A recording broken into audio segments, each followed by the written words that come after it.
On a terminé hier le deuxième alinéa du chapitre 2, le Chotshua du Rambam. Je vais rajouter donc le Rav, là-bas, la dernière phrase de cet alinéa dit il faut dire avec sa bouche, il dit les lèvres, bon, avec sa bouche, et dire ces choses-là qu'il a décidées dans son cœur. Donc il regrette et qu'il ne veut plus jamais, il refera ce péché. Alors, qu'est-ce qui se passe quelqu'un qui ne peut pas parler? On a vu que c'est très important de faire tchouva le jour de sa mort. Pas toujours on peut parler, ou bien on n'est plus capable, on a encore la pensée mais on n'a pas. Ou des fois, je me souviens de ma grand-mère, elle avait un tube dans la bouche, on ne peut rien faire avec, d'accord? On ne peut pas parler comme ça. Alors, les poskim m'amènent une preuve du roi David, que ça marche aussi, un vidouille quelque part, un vidouille en pensée. Comment on voit ça? Lorsque il y a une relation avec Bathsheba, la fille de son général, il a envoyé son général se faire tuer. Alors le prophète Nathan, il vient et lui donne l'exemple de la génisse, d'accord, qui avait un pauvre, qui avait une génisse, et il vivait avec elle, etc. Il y avait un riche qui avait beaucoup de troupeaux, et un visiteur est venu voir le riche, et il n'a pas voulu prendre une de ses bêtes à lui, il a pris celle du pauvre, il l'a égorgée, et il a fait des grillades avec. Le roi David, il dit, mais passible de mort, ce riche-là. Il dit, c'est toi, tu manques de femme, que tu vas prendre la femme de ton général, etc. Alors, c'est écrit dans le texte, Khatati, j'ai péché. Et après, le Gaon de Vilna, il dit que dans la mélodie là-bas, on voit qu'il aurait dû continuer à parler. Il n'y a plus rien. Il ne pouvait plus parler. Il était pris par les sanglots, il était incapable de dire quoi que ce soit. Et néanmoins, Hachem, le prophète lui dit, donc, ok, Dieu t'a pardonné. Il a fait le vidouille, donc, en pensée. Tout ce qu'il faut dire, je regrette, je ne ferai plus jamais que ça. Il a fait tout cela en pensée. Et néanmoins, c'est valable. Donc, dans les cas où on ne peut pas faire autrement, alors c'est valable de faire toutes ces choses-là en pensée. A priori, il faut les dire. Gimel, 3. Tout celui qui fait le vidouille avec les paroles et n'a pas décidé dans son cœur d'abandonner le péché. Donc il dit, j'ai péché, je regrette. Il dit même si je vais arrêter, mais c'est très bien qu'il ne va pas arrêter. C'est comme si quelqu'un trempe dans le mikvé pour se purifier d'une impureté. On a 11 types d'impuretés. Une des impuretés, c'est Tumat Sheretz, toucher un des 8, une sorte de bestiole, d'accord, reptile, on va dire, je ne sais pas comment appeler cela, que la Torah a cité, la tortue, le lézard, etc. Leur corps mort, d'accord, c'est une impureté de la Torah. Alors il dit que c'est comme s'il trempe dans le mikvé en tenant dans sa main un reptile. Donc c'est clair que le mikvé n'est pas valable. Soi-disant il se purifie, mais en fait, dès qu'il sort de l'eau, il est de nouveau impur. Je ne sais même pas s'il il était purifié même dans l'eau. Que l'immersion dans le mikvé ne lui sert à rien tant qu'il ne va pas jeter le reptile. De même il est écrit, celui qui reconnaît, ça c'est le vidouille, et qui abandonne, Yerucham, il sera consolé. Donc il faut abandonner le péché. Et il faut citer le péché, chez Neymar, comme on le voit dans la Torah, Anna chata maseh chata gdola, Moshe dit à Hachem après le veau d'or, ô Hachem, chata maseh chata gdola, ce peuple a fait un grand péché, Ve'asu lahem Elohezav, ils ont fait des dieux d'or. Donc on voit qu'il ne s'est pas suffi de dire ce peuple a fait un grand péché. Il a dit, ils ont fait des dieux d'or, le veau d'or, d'accord? Donc il faut citer le péché qu'on a fait. Bien sûr, ce n'est pas toujours qu'on se souvient de tous les péchés qu'on a faits.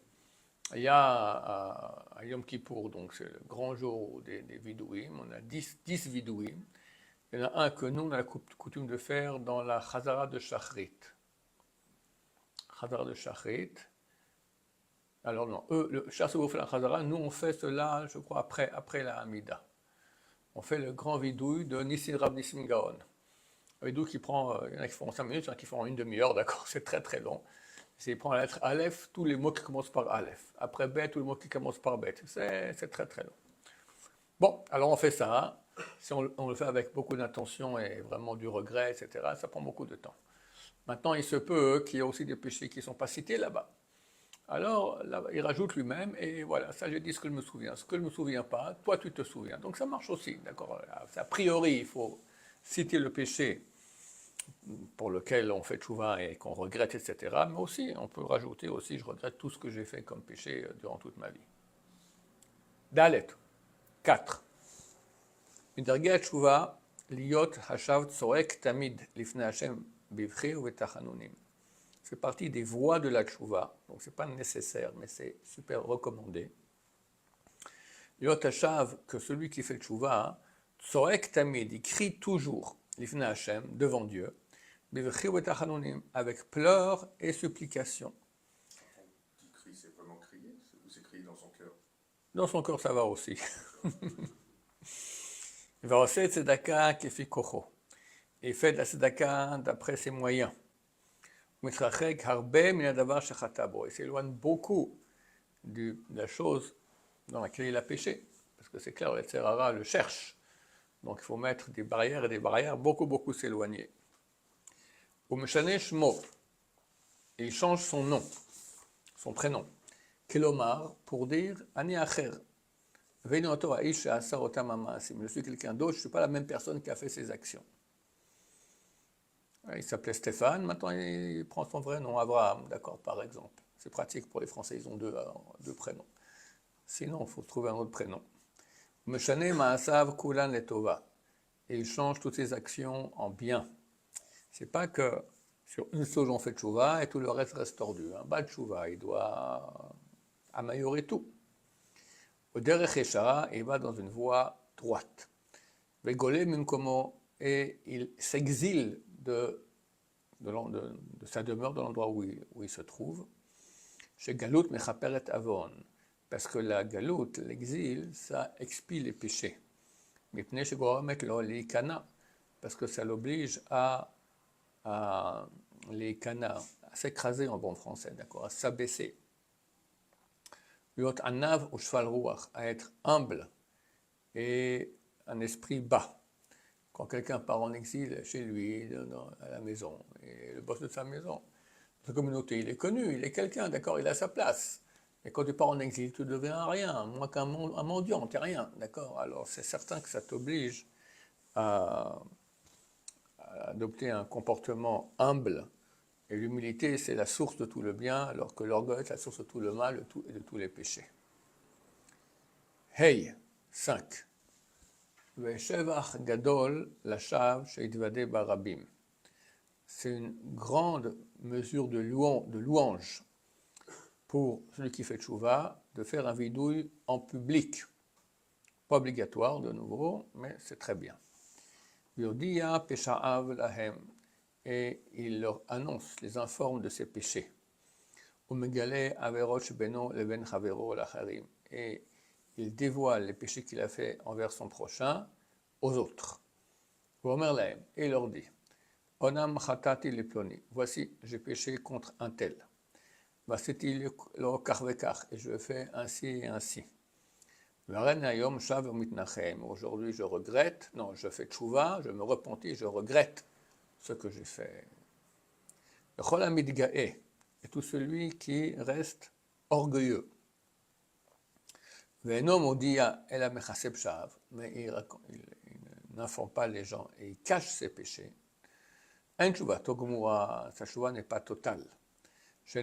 Comme il est dit, celui qui cache ses péchés ne réussira pas. Bon, c'est très rare aujourd'hui, j'ai rarement vu des gens annoncer leurs péchés. Oui, ici, des fois, à la yeshiva, on a quelqu'un qui a péché, donc il annonce en public qu'il regrette ce qu'il a fait. Bamil verem amurim, attention, de quoi on parle? On parle des péchés qu'il y a entre l'homme et son prochain. Aval baverot sheben adam lamakom. Mais en ce qui concerne les péchés entre l'homme et Dieu, il ne doit pas se publier lui-même. Et au contraire, c'est une insolence s'il va et les dévoile. J'ai fait ci, j'ai fait ça, et tu te racontes toutes les saletés que tu as fait. C'est honteux, c'est comme si tu n'as rien à faire. Et là, mais, Shav lifna el baruchu, il fait tchouva devant Dieu béni soit-il, Uporet Hata'av lefanav, et il cite ses péchés devant lui, devant Hachem, et il peut faire un vidouille devant le public de façon générale. J'ai péché au Dieu d'Israël, voilà, mais pas commencer à citer. Et c'est bien pour lui que ne soit pas dévoilé son péché. Shenemar, comme il est dit, heureux celui qui cache son péché, et son péché, d'accord, péché c'est exprès, péché hata'a, c'est involontaire. Alors pourquoi la différence entre, si c'est entre l'homme et son prochain, et entre l'homme et Dieu? Entre l'homme et Dieu, comme on a dit, on ne peut pas aller dévoiler ça parce que c'est insolent, c'est comme si tu n'en as rien à faire, tu racontes toutes tes saletés, ça n'intéresse personne. Alors pourquoi ça intéresse quand c'est entre l'homme et son prochain? Parce que on ne sait jamais, par rapport à son prochain, si la tchouva de la personne est authentique. Il s'excuse, mais peut-être que dedans, enfin, il le fait comme ça, mais il n'a absolument rien à faire qu'il a fait du mal à son prochain. S'il va en public, c'est la vraie chouma, d'accord, il dit j'ai péché, j'ai fait ci, j'ai fait ça et je regrette, ça c'est une preuve que c'est une chouma qui est authentique. Vav. Ok, alors on s'arrête ici pour aujourd'hui et que Dieu nous aide à faire une grande chouma. Amen, va amen.